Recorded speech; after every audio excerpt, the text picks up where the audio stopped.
Hello students, in this lecture we will discuss Gauss backward interpolation formula.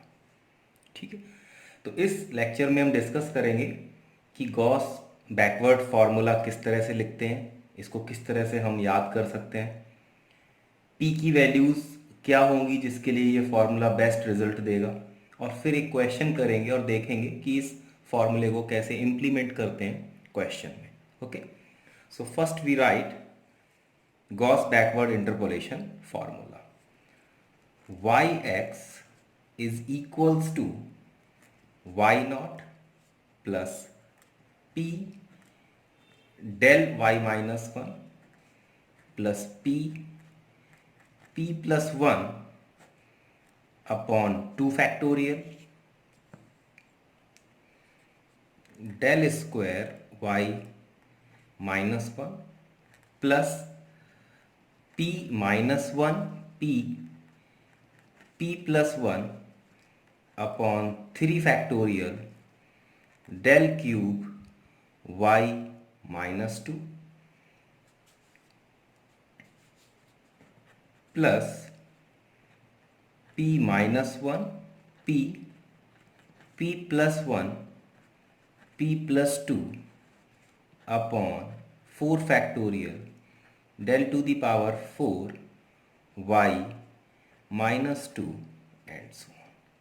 ठीक, तो क्योंकि हम गॉस बैकवर्ड इंटरपोलेशन फॉर्मूले की बात कर रहे हैं तो आप इसको रिलेट कर सकते हैं न्यूटन्स बैकवर्ड से. वहां पर फॉर्मूला क्या होता था, p प्लस 1, तो ये भी इसी तरह से बढ़ रहा है, लेकिन यहां पर किस तरह से हम इसको लिखेंगे, y naught plus p del y minus 1, फिर p प्लस 1, और अब निगेटिव वाला आएगा तो p माइनस 1 p प्लस 1, इसके बाद फिर एक प्लस वाला बढ़ेगा, उसके बाद फिर एक माइनस वाला बढ़ेगा. तो इस तरह से ऑल्टरनेट ये वैल्यूज p की इंक्रीज होती हैं. और y में जब हम वैल्यूज देखेंगे तो y नॉट, इसके बाद फिर ये पेयर में आगे बढ़ेगा, y माइनस 1, यहां से डेल स्क्वायर y माइनस 1, फिर del cube y minus 2, del to the power 4 y minus 2. इस तरह से हम इसको जितना भी हमें रिक्वायर्ड होगा टेबल के हिसाब से हम ये फॉर्मूला लिख सकते हैं. ठीक, where p is equals to x minus X naught upon h, इसी तरह से फाइंड करेंगे. बट फॉर बेटर रिजल्ट आपको याद रखना है कि जब भी आप Gauss backward interpolation formula use कर रहे हो तो for better result p line between -1 to 0, p की वैल्यू -1 से 0 के बीच में अगर आएगी तो ये जो गॉस बैकवर्ड इंटरपोलेशन फॉर्मूला है ये आपको बेहतर रिजल्ट देगा. Okay, so now we take a question based on Gauss backward formula. ठीक, तो अब हम गॉस बैकवर्ड फॉर्मूले को यूज करेंगे और देखेंगे कि इससे हम क्वेश्चन किस तरह से सॉल्व करते हैं. तो मैंने थोड़ा सा क्वेश्चन एक अलग फॉर्मेट में लिया है जिससे कि आपको ये पता चलता रहे कि अलग अलग तरह के क्वेश्चन हम किस तरह से सॉल्व करते हैं इंटरपोलेशन फॉर्मूले से. ठीक है, तो question is by using Gauss backward formula to find under root 12516 from the given data, और ये हमें गिवन डेटा क्वेश्चन में गिवन है. ठीक, अब अगर मैं यहां पर आपसे बात करूं तो मैं इस क्वेश्चन को क्या लिख सकता हूं, ये जो फंक्शन हमें दिया हुआ है एक्चुअली में वो हमें दिया है y is equals to under root X. देखो, जैसे ही मैं यहां पर x की वैल्यू रखूंगा मुझे फंक्शन की वैल्यू ये मिल जाएगी. तो यहां पर x की वैल्यूज क्या हो जाएंगी, जो अंडर रूट के अंदर है, और y की वैल्यूज क्या मिल जाएंगी, जो अंडर रूट x की वैल्यू होगी वो y की वैल्यू आ जाएगी, है ना. तो यहां से आप आइडेंटिफाई कर सकते हो कि x आपको क्या लिखना है और y की वैल्यूज यहां पर क्या है. क्लियर. तो अब इस क्वेश्चन को सॉल्व कर लेते हैं. सो x y, x की वैल्यूज है हमारे पास 12500, 12510, 12520 एंड 12530। ये x की वैल्यूज आ गई।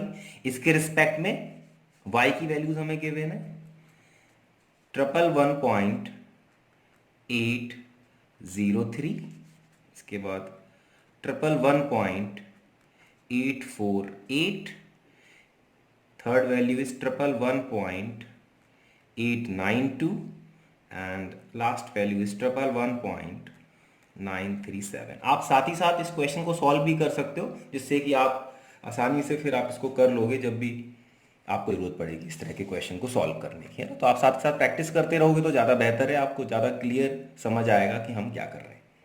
अब क्योंकि हम पहले भी बात कर चुके हैं, 4 डेटा है, तो हमारी जो टेबल है वो कहाँ तक जाएगी, डेल वाई,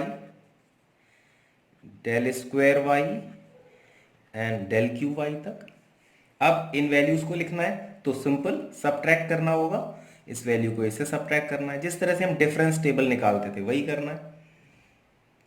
तो हम डिफरेंस टेबल कैलकुलेट कर लेते हैं। तो यहाँ से क्या आ गया, जब मैं इसको जब मैं इसका डिफरेंस लूंगा तो मुझे मिल जाएगा 0.045, दैट इज 0.044 एंड 0.045। अगेन इनका जब मैं डिफरेंस लूंगा तो मुझे मिल जाएगा -0.001 एंड 0.001, और जब मैं इनका डिफरेंस लूंगा तो ये मुझे मिल जाएगा 0.002।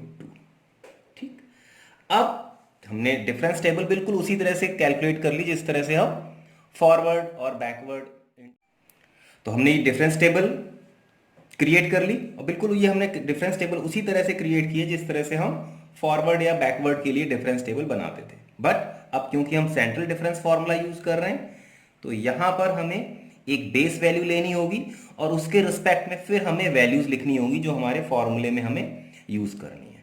तो अब p की वैल्यूज यहां से क्या आ जाएगी, p is equals to x minus X naught upon H. X naught की वैल्यू क्या लें, p की x की वैल्यू हमारे पास गिवन है, हमें किस पे फाइंड करना है, 12516, ठीक, 12,516 पर हमें वैल्यू फाइंड करनी है। तो अब ये वैल्यू कहां आएगी, यहां कहीं आएगी ये वैल्यू, ठीक।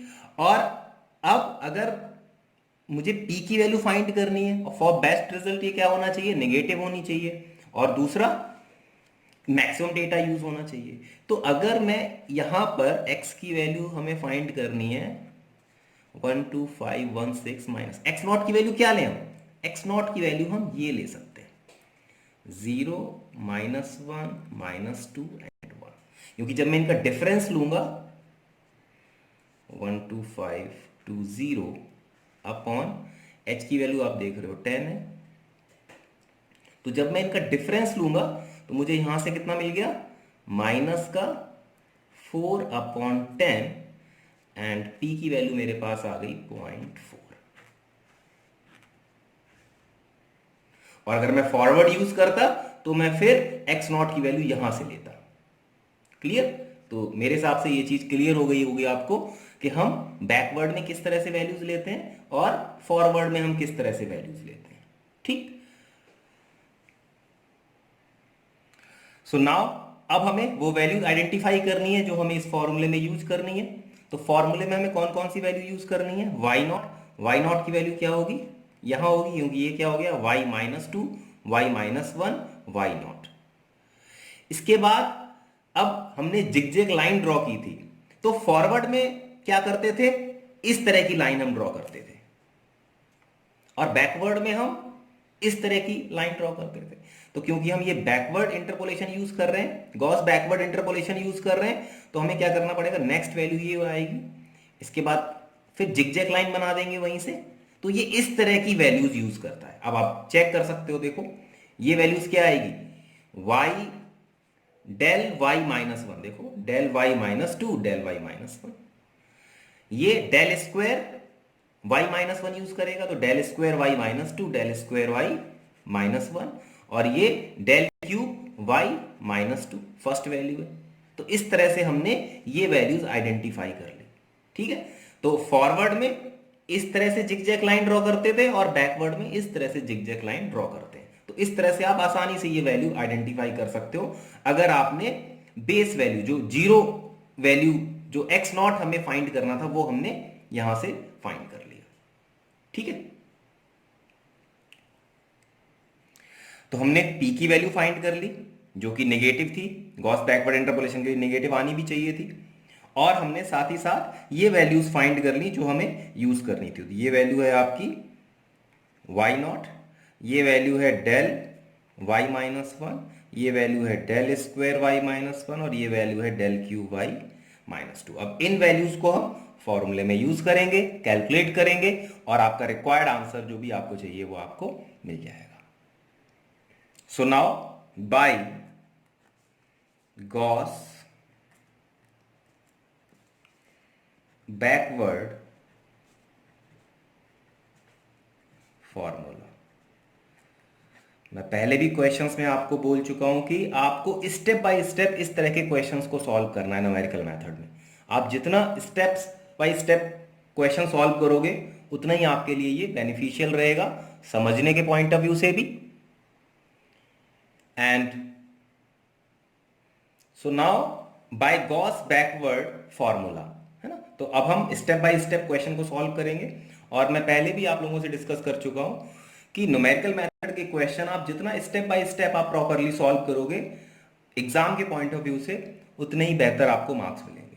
ठीक है, तो अब हम यहां पर अगेन वही फॉर्मूला लिख लेते हैं। आप लोगों को याद हो गया होगा फॉर्मूला, है ना।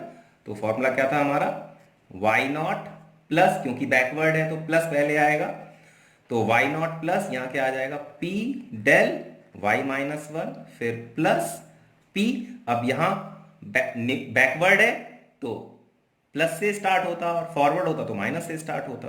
तो अब ये प्लस है तो p plus one upon two factorial del square y minus one, again repeat होगा, फिर प्लस, अब माइनस वाला आ जाएगा p minus one p plus one upon three factorial del cube y minus two. And क्योंकि आपकी टेबल में value कहां तक थी, डेल क्यूब तक थी, तो हमें ये फॉर्मूला भी डेल क्यूब तक ही लिखना है। ठीक है, अब value one by one value put कर देते हैं। तो डेल वाई नॉट की वैल्यू हमारे पास क्या आ गई थी, आप लोगों ने नोट कर रखी होगी वैल्यू। तो डेल वाई नॉट की वैल्यू थी हमारे पास 111.892। ठीक, फिर प्लस पी की वैल्यू थी हमारे पास -0.4, और ये आ जाएगा -0.4 प्लस वन